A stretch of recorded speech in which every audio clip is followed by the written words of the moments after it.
And one more thing on the CW here, and this involves Tony Khan, because House of Wrestling had a story about this as well this week, that Tony Khan declined talks with the CW about a potential Ring of Honor television deal. House of Wrestling has learned that a high-level CW executive approached Tony Khan at the LA Forum in June of last year. That probably would have been the show where CM Punk destroyed his foot after he won the world title. I think that was their first show at the Forum. Approached them about bringing Ring of Honor content to the network. From what we understand, Khan did not pursue talks with the CW as he refuses to seriously entertain new deals for Ring of Honor until AEW TV rights are in play, which will be in 2024. Khan feels that by waiting, he will have more options and leverage in the marketplace. It was noted to us that Khan found the CW executive to be very pleasant and someone he enjoyed visiting with, but it was just not the right time to make a deal. House of Wrestling is told that the CW is open to hosting multiple pro wrestling products on their platform, and WOW Women of Wrestling will likely continue to air on the CW during the same time that NXT does. And that's very interesting, because usually WWE would insist on exclusivity with their agreements. And it doesn't sound like that's the case here, if that's true, that they would be open to airing other wrestling shows on the CW. That's interesting. But see, here's the thing. When I hear this story, and I think there's more to this than we know, because I don't think Tony Khan is a stupid person. Right, on the surface, you would hear that and go, well, that's great. Why wouldn't Tony Khan take a deal for Ring of Honor and get paid and give Ring of Honor what would have been the biggest platform that the promotion has ever had? But Tony Khan wants to make a deal next year with Warner Brothers Discovery. That is it's his number one goal right now. He has to make a deal with them. He wants to make a deal for more money and up the media rights that he's getting right now. He is not going to take Ring of Honor and shop it around until he is absolutely sure that he can't make a deal with Warner Brothers Discovery to get all of his content on Max. I still think the goal here is to get a streaming deal with Max so they can air the pay-per-views on Max.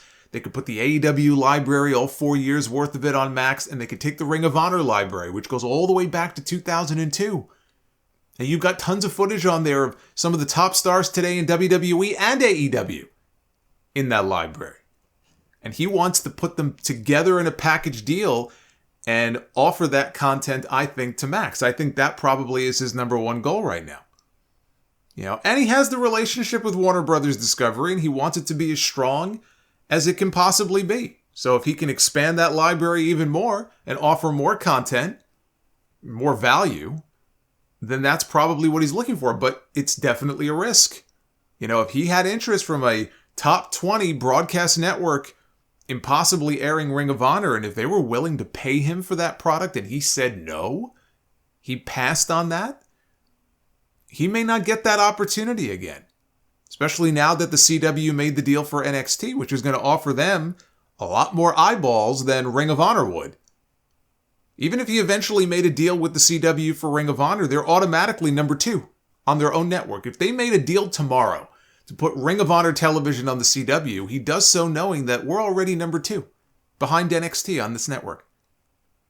So to spend the money that he did for Ring of Honor because he loves it so much and he grew up a Ring of Honor fan and he wants to try to restore it to past glory and then pass on a possible deal like this, it has to be a case where he really thinks that he can get that streaming deal on Max.